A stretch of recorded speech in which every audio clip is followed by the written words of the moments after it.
একদল অসৎ, ঠগ, জোচ্চোর, বাটপার, ভণ্ড, প্রতারক, মিথ্যুকদের কবলে পড়েছিল বাংলাদেশ ক্রিকেট। মেটিকুলাস ডিজাইন, তাদের মেটিকুলাস ডিজাইনটা আমাদের ক্রিকেটটা ধ্বংস করে দেবার জন্য। যে বাংলাদেশ তারা দেখতে চায়, সেই বাংলাদেশে ঐক্যের নাম যে ক্রিকেট হতে পারে, এই আশঙ্কাটা প্রবলভাবেই তাদের মধ্যে ছিল বলে আমার আন্ডারস্ট্যান্ডিং। সেই কারণে ক্রিকেট ধ্বংসের সেই মেটিকুলাস ডিজাইন তারা করেছিল এবং সেই পথে এগিয়েও তো গিয়েছিল অনেকখানি। বিরাট বড় এক পদক্ষেপ নিয়েছিল টি-20 বিশ্বকাপে বাংলাদেশের না খেলাটা নিশ্চিত করার মাধ্যমে। আর যদি বাকিটুকুও করতে পারত, তাহলে আর বাংলাদেশে ক্রিকেট খেলা থাকার কোনো কারণ ছিল না।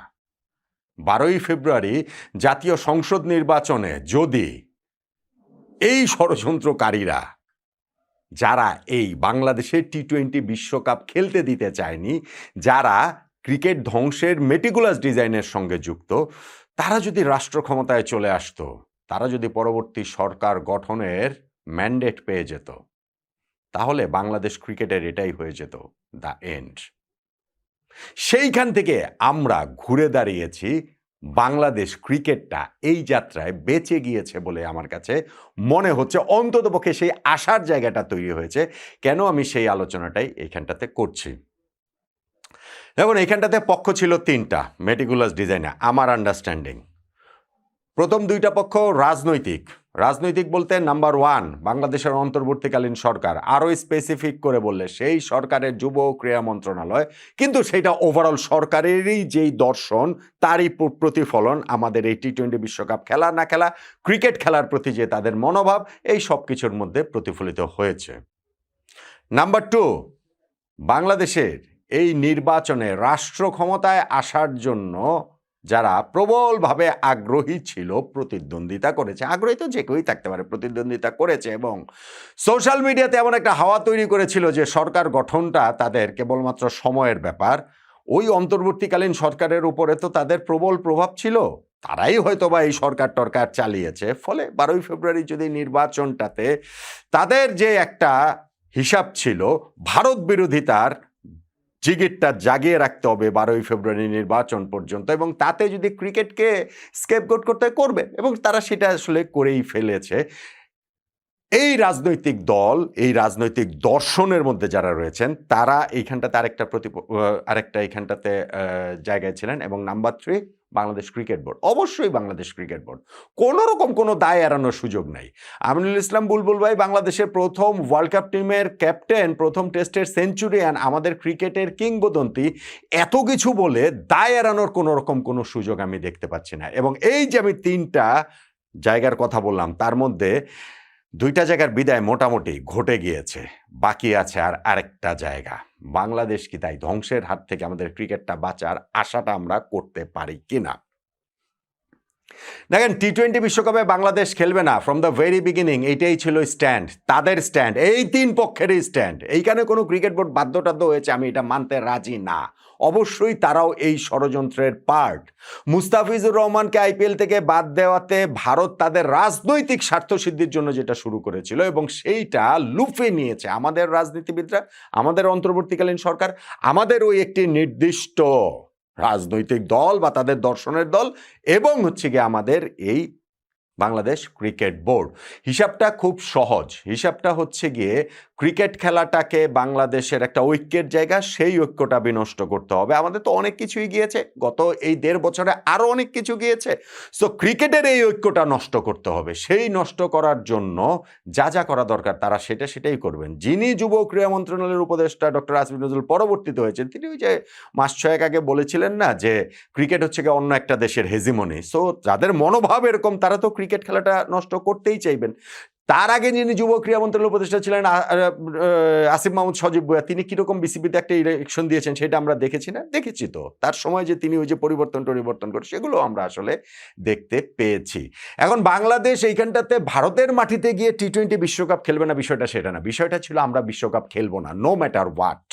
এবং মাঝখান দিয়ে পাকিস্তান ক্রিকেট বোর্ড, পাকিস্তান সরকার, যেই সব কিছু হয়েছে না, সবকিছু নাটক, সবকিছু ড্রামা। খুব সিম্পল আমি 2টা কথা বলি, খুব সিম্পল 2টা কথা।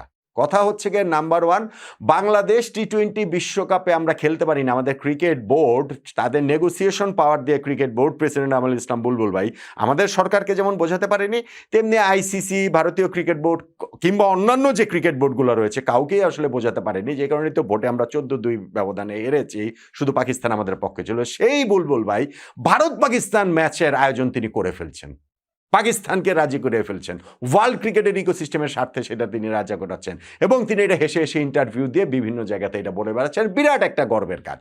বাংলাদেশ ওয়ার্ল্ড কাপে খেলতে পারে নাই, ওইটা তিনি রাজি করাতে পারেন, কিন্তু পাকিস্তানের রাজি করিয়েছেন ভারতের বিপক্ষে, এইটা নাকি বিরাট একটা গর্বের কাজ। এই আমি একটা কথা বললাম। এবং আরেকটা জিনিস পাকিস্তানের পার্সপেক্টিভ থেকে, এই যে পাকিস্তান ভারতের বিপক্ষে ম্যাচ খেলবে না বলে যে থ্রেট করেছিল, বাংলাদেশকে যখন টি-20 ওয়ার্ল্ড কাপ থেকে বাদ দিয়ে দিচ্ছে, তখন পাকিস্তান যদি বলতো বাংলাদেশকে বাদ দিলে ভারতের বিপক্ষে ম্যাচ আমরা খেলবো না, তাহলেও বাংলাদেশ টি-20 ওয়ার্ল্ড কাপ থেকে বাদ হতো না, তাহলেও টি-20 ওয়ার্ল্ড কাপ থেকে আইসিসি বাংলাদেশকে বাদ দিত না, আইসিসি অত বড় ঝুঁকি নিত না।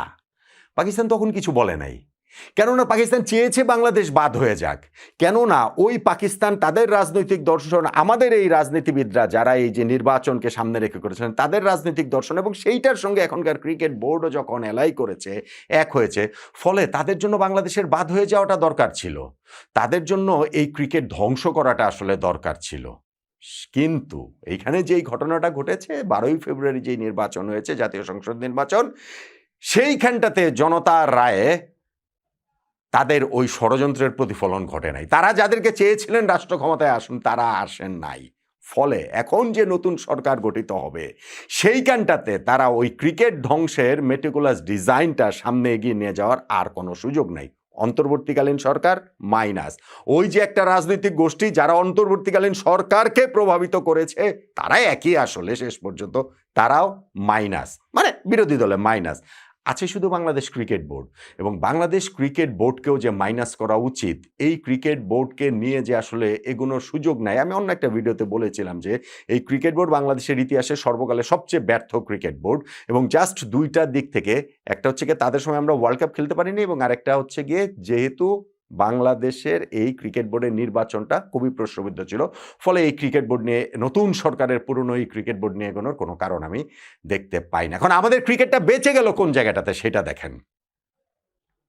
যদি এখন যারা সরকার গঠন করতে যাচ্ছে তাদের কাছ থেকে তো আমরা ওই আশাটা করতে পারি যে ভারতের সঙ্গে আমাদের রাষ্ট্রীয় পর্যায়ে যোগাযোগটা স্বাভাবিক হবে, অর্থনৈতিক পর্যায়ে স্বাভাবিক হবে, কূটনৈতিক পর্যায়ে স্বাভাবিক হবে, ফলে ক্রিকেটেও যোগাযোগটাও স্বাভাবিক হবে।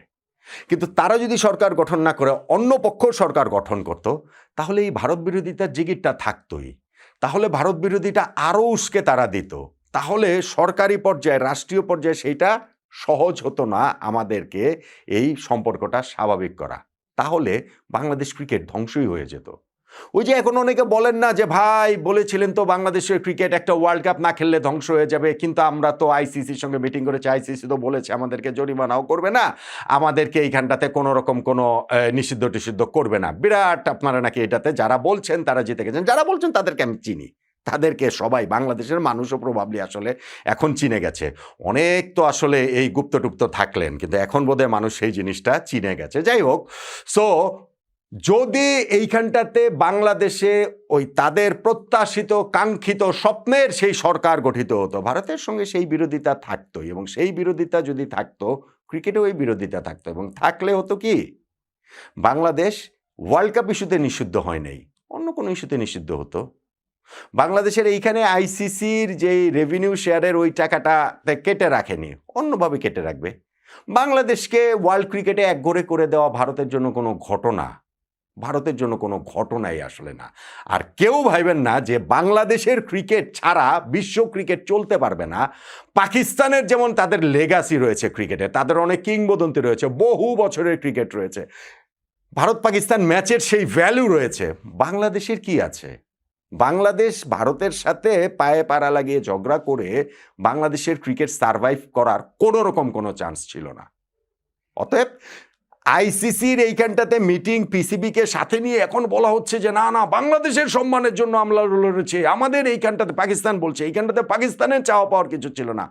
আরে ভাই, আমাদেরকে তো নির্বোধ মনে করেন, এই জন্য এইসব বুঝিয়ে দেন, কেননা এইসব অনেকের মগজে আবার ঢুকেও যায়। প্লেন অ্যান্ড সিম্পল আমি বলছি, আমাদের ক্রিকেট বোর্ড কি করতে পারতো, আমাদের বোর্ড প্রেসিডেন্ট কি করতে পারতো, ওগুলো নিয়ে তো অনেক আলোচনা করেছে, ওটা বাদ দেন। পাকিস্তান জাস্ট যদি বাংলাদেশকে টি-20 ওয়ার্ল্ড কাপ থেকে আইসিসি বাদ দিয়ে দিচ্ছে, মিটিং হয়েছে না? মিটিং তো হয়েছে। স্কটল্যান্ডকে দিয়ে রিপ্লেস করবে, আলোচনা হয়েছে না? আলোচনা তো হয়েছে। পাকিস্তান যদি সেই মিটিংয়ে বলতো বাংলাদেশকে বাদ দিলে আমরা খেলবো না, তা না, আমরা মানে বাংলাদেশকে বাদ দিলে আমরা ওয়ার্ল্ড কাপ খেললেও পাকিস্তানের বিপক্ষে ম্যাচ খেলবো না, এটা হলেও আইসিসি কোনোভাবেও ওই ডিসিশন নিতে পারতো না। অতএব পাকিস্তান আক্ষরিক অর্থেই আমাদেরকে গাছে তুলে দিয়ে মই সরে এনেছে। পাকিস্তান, বাংলাদেশ এই রাজনৈতিক হিসাব নিকাশে তারা চেয়েছে বাংলাদেশ যেন টি-20 ওয়ার্ল্ড কাপ না খেলে, সেইটা তাদের ভোটের বাজারে একটা সুবিধা এনে দেবে। সুবিধা হয়তো বা এনে দিয়েছে, সেই কারণেই কিছু আসন টাসন পেয়েছে, কিন্তু ওই শেষ পর্যন্ত গিয়ে তাদের সেই স্বপ্নটা আসলে পূরণ হয়নি, তাদের কাঙ্ক্ষিত সরকার গঠিত হয়নি। ফলে এখন আমরা আশা করতে পারি যদি ওই সরকার গঠিত হতো তাহলে ভারত বিরোধিতা যেমন থাকতো, সরকারি পর্যায়ে থাকতো, ক্রিকেটেও পর্যায়ে থাকতো, বাংলাদেশের ক্রিকেট একঘরে হয়ে যেত, আস্তে আস্তে বাংলাদেশের ক্রিকেটটা শেষ হয়ে যেত, ধ্বংস হয়ে যেত। কিন্তু যেহেতু তাদের ওই সরকার গঠিত হয়নি, এখন আমরা প্রত্যাশা করতে পারি আমাদের রাষ্ট্রীয় পর্যায়ে ভারতের সঙ্গে যোগাযোগটা সহজ হবে, ফলে আমাদের ক্রিকেটীয় পর্যায়ে যোগাযোগটা সহজ হবে। এবং সেই ক্ষেত্রে আমি মনে করি অন্তর্বর্তীকালীন সরকার নাই, যারা ওই ষড়যন্ত্রের সঙ্গে আরেক পক্ষ যে জড়িত ছিল, রাষ্ট্রক্ষমতায় যারা যেতে চেয়েছে, এখন যেহেতু তারা বিরোধী দলে নাই, বাংলাদেশ ক্রিকেট বোর্ডের এই কমিটিকে যেভাবেই হোক গঠনতন্ত্রের মধ্যে থেকে, নিয়মের মধ্যে থেকে, এটা এমন কোনো কঠিন কাজ না, সেটাকে বদলে ফেলতে হবে।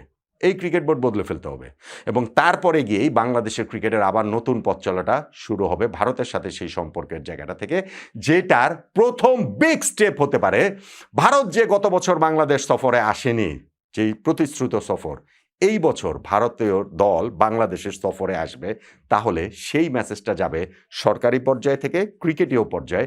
এই পাশাপাশি দুইটা দেশের সম্পর্কটা এখন আবার স্বাভাবিক হয়ে যাচ্ছে, ফলে বাংলাদেশের ক্রিকেটটা আর সেই ধ্বংসের পথে হাঁটবে না।